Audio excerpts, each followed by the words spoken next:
Sveiki vaikai, šiandienos tema skaičių aibės. Gerai, tai nauja visiškai tema, kurios jūs nežinote, bet tikrai esat susidūrę gyvenime. Tarkim,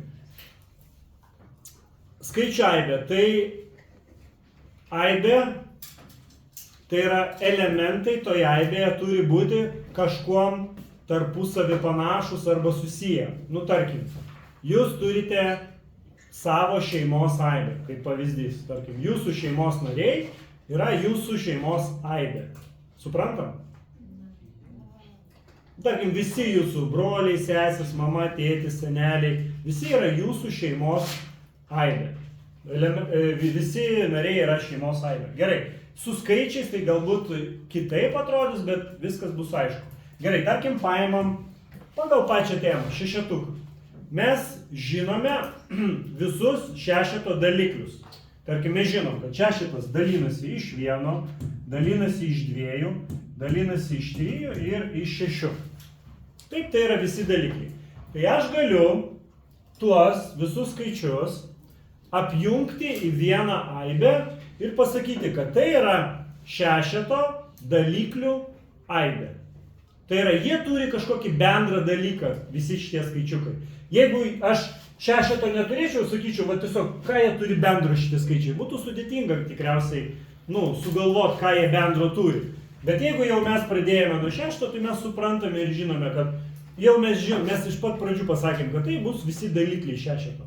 Tai aš galiu pasakyti, kad visi šitie skaičiukai, jie yra šešeto dalikliai ir yra tokia aibė. Tarkim, aš ją galiu pavadinti kaip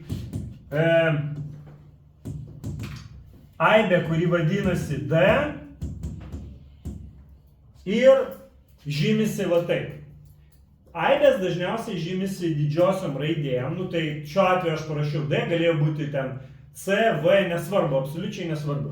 Tai aš pasirinkau, tarkim, D raidę. Ir parašiau, kad D aibė lygi visiems šitiem elementams. Aš jau žinau, kad D aibė yra šešeto dalikliai. Aš jau buvau pradžioje tai pasakęs ir nusprendęs. Man nereikia kažkur atskirai dar to pasiaiškinti, paaiškinti. Aš tiesiog žinau, kad visi šitie elementai yra šešeto dalikliai, jie visi sudaro vieną aibę ir aš ją pavadinau raidę D. Ta aibė. Gerai? Dabar, kaip turi žymėtis? Tai didžioji raidė, lygybės ženklas, kaip čia vadinasi, raištiniai, nežinau kaip tai, kažkokie skliaustai, figūriniai skliaustai, ne apvalūs skliaustai, ne kampuoti kvadratiniai skliaustai, būtent va tokie skliaustai žymi aibę.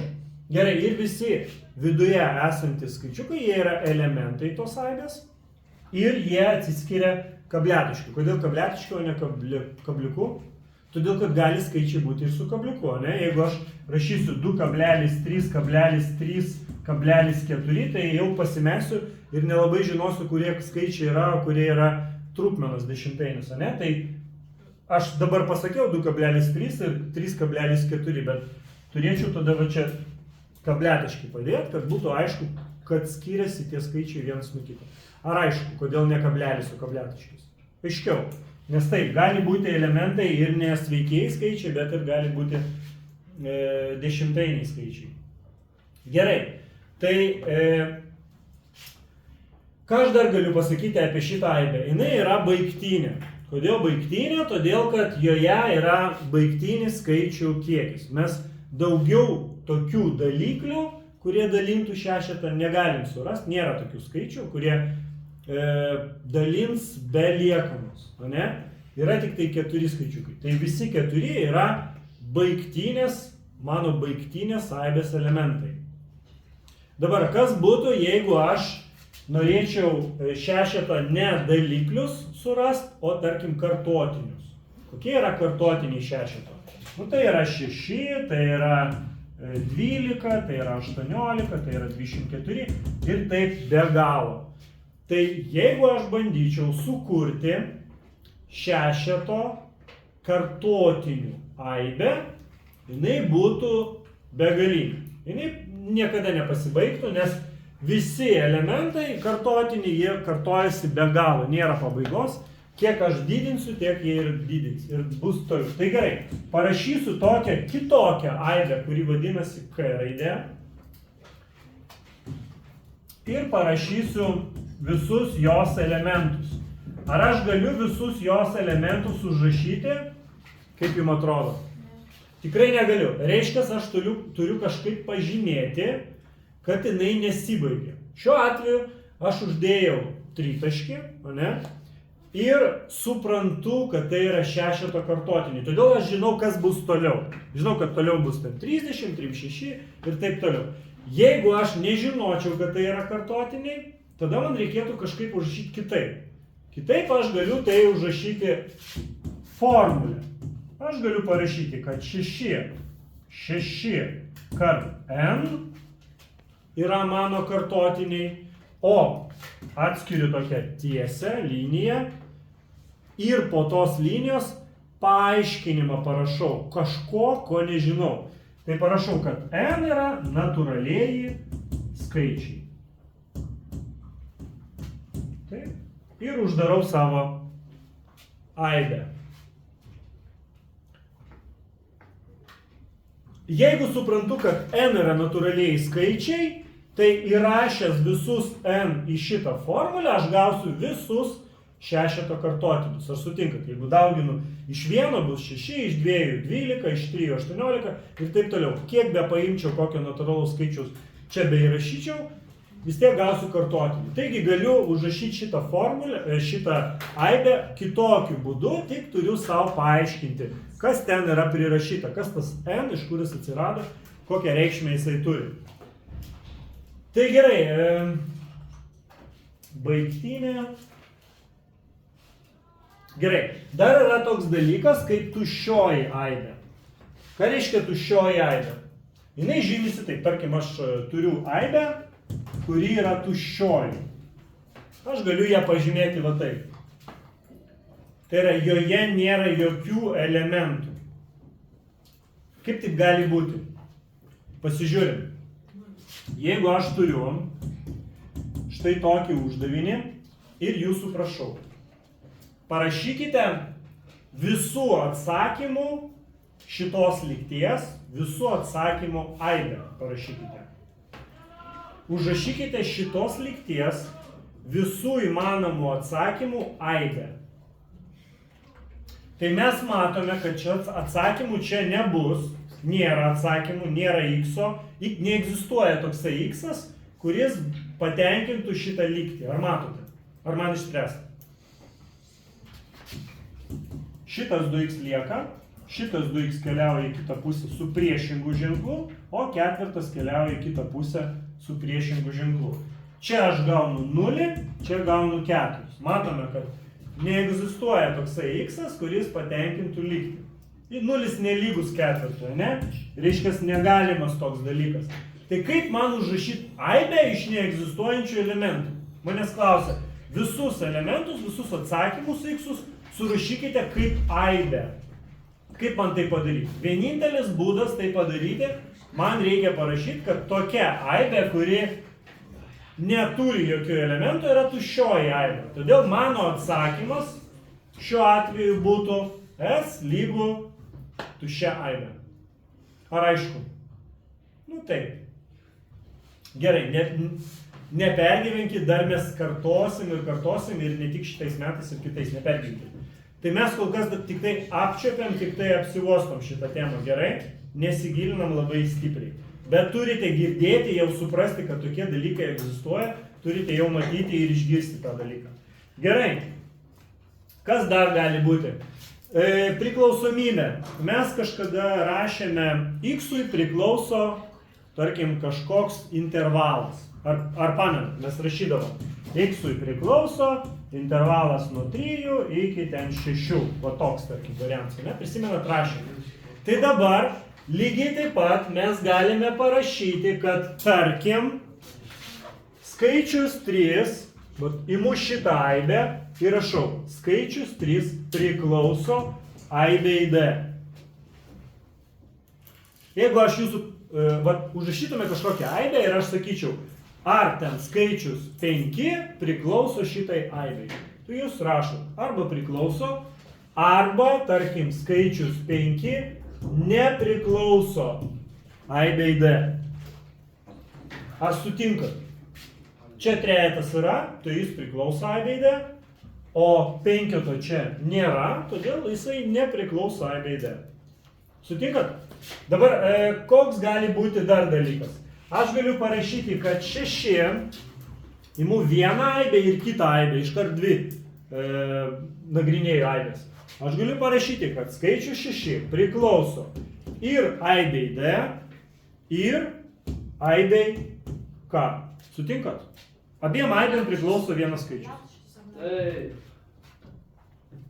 Gerai, o jeigu aš turiu skaičių 5 ir nagrinėju abi aibės, galiu iškart parašyti, kad skaičius 5 nepriklauso aibei D ir nepriklauso aibei K. Suprantam, ne? Jeigu nėra to skaičius tenai, tai ir viskas, tai ir nepriklauso reiškia. Gerai, koks dar gali būti dalykas? Elementai aibėje gali būti surašyti ir ne iš eilės, tai nėra svarbu. Aš galiu parašyti 1, 2, 3, 6, galiu parašyti 3, 6, 1, 2. Nesvarbu, absoliučiai. Elementai nepriklausomai gali keistis vietomis absoliučiai kaip nori. Kodėl taip yra?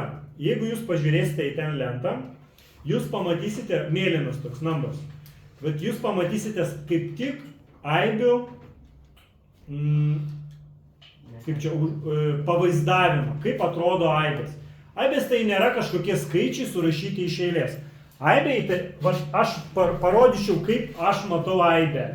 O tarkim, šešeto daliklių aibė.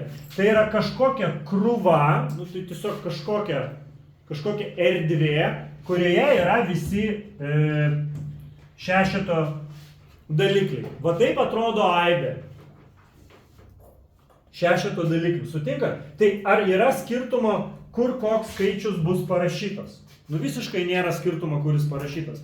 Taip ir šitoj aibė, jeigu aš parašysiu elementus belenkaip, tai nereiškia, kad kitokia aibė pasidaro. Ne, visiškai ne. Tas, tarkim, jeigu aš parašyčiau dar tokią aibę V, kurios elementai būtų 6, 1, 3 ir 2. Kaip jums atrodo, ar aibė V ir ar aibė D, jos yra lygios ar ne? Lygios.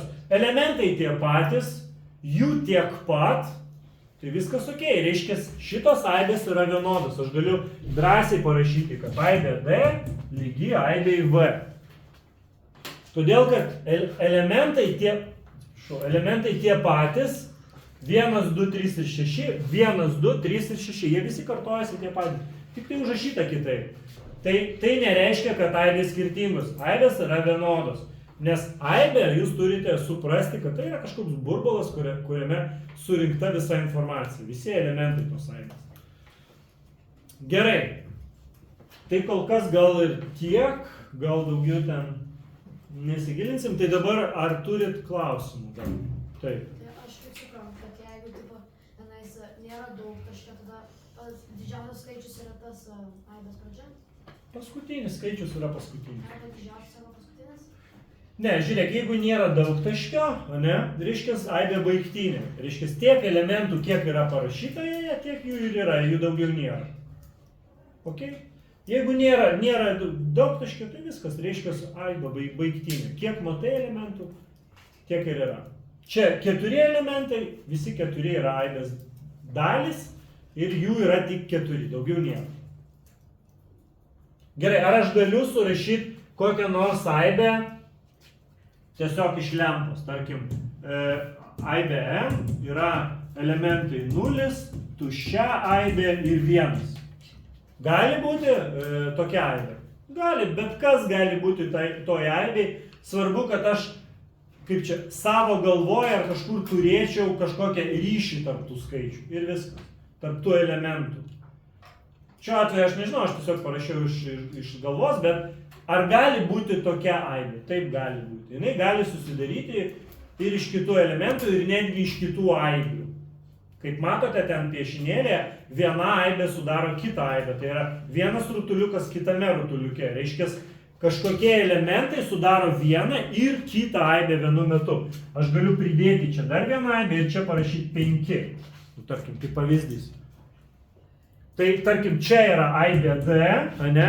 O šitą aibę aš pavadinsiu kaip nors ten, nežinau, G raidė aibė. Tai galit pasakyti visus elementus D aibės. Tai yra 1, 2, 3 ir 6, sutinkat? O dabar kokie elementai yra G aibės? 1, 2, 3 ir 6 ir 5. Ir 5. Arba 5 ir aibė D. Suprantate, ne? Aš galiu parašyti, kad aibės G elementai yra 5 ir aibė D. Matot? Suprantat? Tai čia irgi taip pat aš užrašiau, kad tiesiog aibėje yra tuščia aibė. Kaip variantas.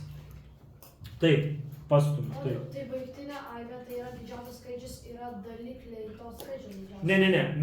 Mes kalbam, jeigu mes kalbam apie šitą aibę, tai didžiausias skaičius yra 6. Taip. Bet šiaip, jeigu aš rašysiu kokią nors aibę, kurioje bus kažkiek elementų, tai kuris bus didžiausias, tas ir bus didžiausias ir viskas. Ten tarkim bus 28. Nu, tai jis ir bus didžiausias. Bet jis nebūtinai turi būti gale, jis gali būti priekyje, vidury. Nesvarbu, kurioje vietoje jisai yra. Bet mes kalbam apie aibės elementų kiekį, o ne apie koks didžiausias, koks mažiausias. Galbūt bus tokie klausimai, bet tai priklausys nuo kitų skaičių, kokie yra toje aibėje. Taip? Iš kur žinote, kokios skaičiaus ta aibė? Kokios skaičiaus kas? Kokios skaičiaus ta aibė? Kaip anksčiau buvo su to 6, kad... Tai čia buvo kaip pavyzdys. Taip, mes paėmėm, kad būtų aišku, kad kažkoks skaičius turi savo daliklius. Visi tie dalikliai susidaro į aibę. Kaip aš pradžioje sakiau, kad jūs turite šeimą, šeimoje yra jūsų visi giminaičiai, visi giminaičiai sudaro jūsų šeimos aibę. Taip, mums iš anksto arba pasakyta, iš ko susidaro aibės elementai, ne? Arba nepasakyta, va tiesiog va taip parašau, sakau, va čia yra tokia aibė. Ir darykite kažkokius veiksmus su ja, tarkim. Kiek yra elementų? 1, 2, 3. Ten nežinau, ar yra natūraliųjų skaičių tarp elementų? Nu, yra vienas skaičius.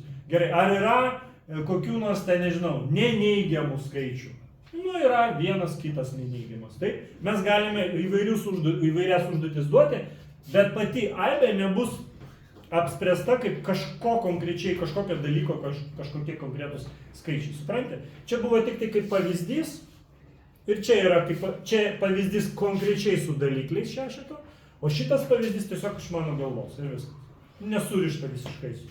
Bet aibė, aišku, pačioj pradžioje aš sakiau, kad aibė turėtų turėti savyje elementus, kurie kažkokį ryšį turi tarpusavį, ne? Nu tai dėl to mes ir pradėjome nuo tų dalyklių, bet realiai po to, tiesiog tie skaičiai gali būti, niekaip nesurišti. Suprantu, mes tiesiog galim išgalvoti tą ryšį, patys sukurti ryšį ir jį aprašyti aibę. Gerai, dar turim klausimų? Kol kas. Sprendžiant užduotis vis tiek atsiras, tai mes viską ir išspręsim, ok? Mes spręsim. Gerai, ačiū.